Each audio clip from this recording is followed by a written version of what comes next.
Không quá. Ông bảo tên lên trái là chú à?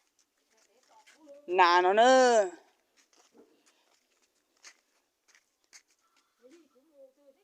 Tụi này là nà đó chị. Tụi này là nà không tử mò. Wow.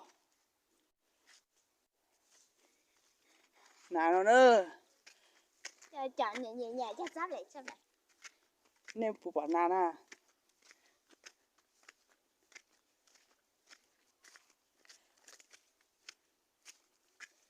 Nà không tử nó nữa.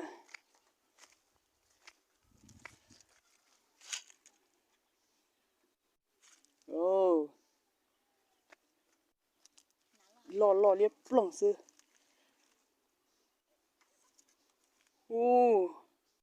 Sẽ cho.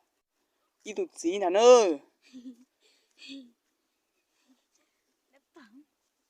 Yo. Bố chỉ tên lon xá tái nữa. Lo tiểu.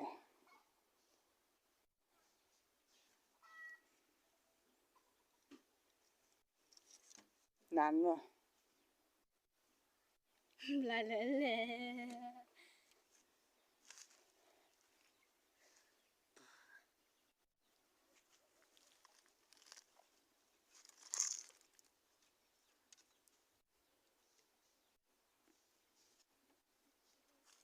Để nó trả lời. Tụi nó là nàn á. Sai rồi giống đó.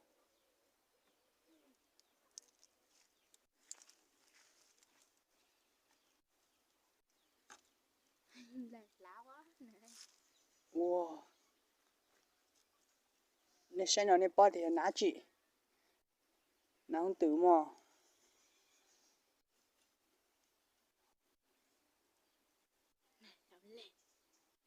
Ná không tử liếp plong không lo nữa. Sẽ cho. Tụi này nhiều sao?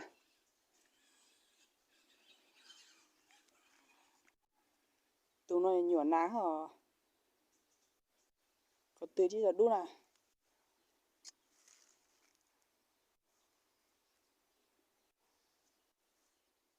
Cho